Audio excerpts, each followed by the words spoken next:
Itungali boete odoke na kese omita ibala inyalete ai sudaelo tai na mama yoara. Helene machleta kui na elo mto district akalo kata kui do jari kede e kurtulo eseny ngese ebala ebe edumakiti ngese e kurtulo odoket.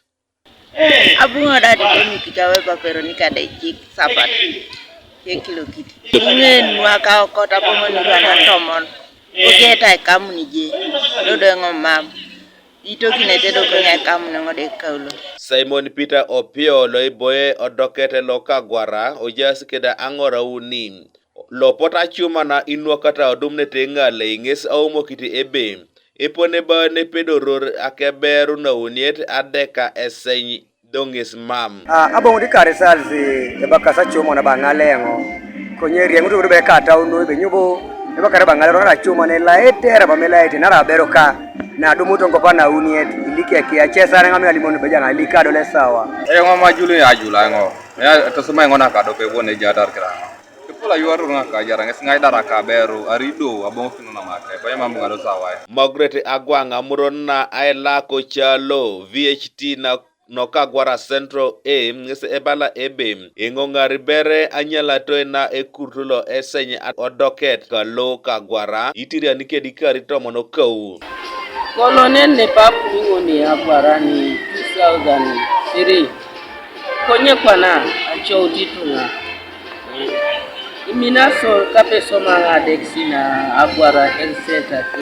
iminasa ya unu ainwa keta laile ainwa kituna duicha muto situna lu ainwa ko iko iloto jo kom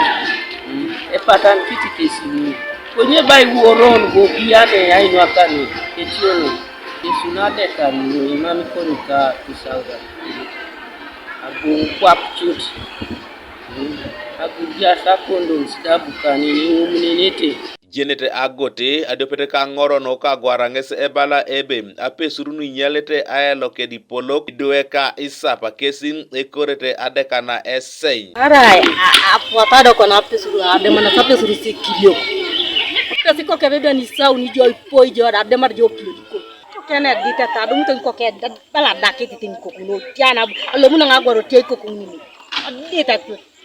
kebe ni ko kuna buna ademar ni ka ngwala do Apesur ngiti joko joke bala pesebe polon arai de piri to somanesi ina kini yese chom do sa to monak dilo te to somanesi ina kini yesi lukumini yare bon so ibore ngini yesa na yanyo Apesur abongor ne jasinyo ipolo ko kirong no waika nyuno ngodi rwana rabe Apesur ne sirigini ngala Apesur ne jipolo kono chamti polo ko lem sirigini ko nyatum na kenene kinare rajalo sa ugare loke kwanga miatu etiona dum ni sirigini kirong na sabete like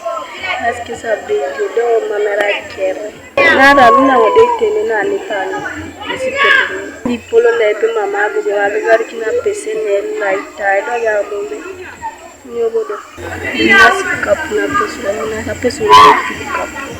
di polo ko dawo Apesur ko sana korara kesese kwa bichiche malo etwane polo rara samu pengu tamaso pone kere do igiliti tingwa reba ni nono le mwalo nare twane ni aswamu kezi ay mata ay lokalusa kipinare kapune dumune kapuna ngini para kato na lusubunu ngito monoke ba mata dasi Apesur jasi beta tomo ina ntukanguni kapurpia Ejanga chortene jipolo ko be to mabete to dasironda Apollo tamti sa chorna kini kesi arawti tungalu ayuara ay chor kese duwe ma nyaleta yelo na re dungeta de kan esse Tela akia na eru chokite top radio TV East kede tonga nges ebala ebe ai na soriti utunga chamti tunga mulera ni makao anyo atubuna angoro meja sikidingo meja sikidingo keri tunga keri achapu tunga mulera ni makao yala man etop etekati sa ko silo sikine tengesa nyebe niko kiniso achara kiri tunga ei pono le pero na itiku aya weito ne senyara iko tene iko plese ete rido lono karu kumini yara kaisa uni ora ba ara de senyi history ko ne da ota tuwo Benard Odikor Elosi Sirika Gwara Town Council ngesi ebala ebe na sotivera korongo ai putar abe ko ne bakaibe epola gwara sen ade parnu chebo isho wera kailipa bidueli didik ara be deja sakironu itidisha si akrono ayelo anuboinyo ayelo pereja kinja apotun na orongo jidit yaona to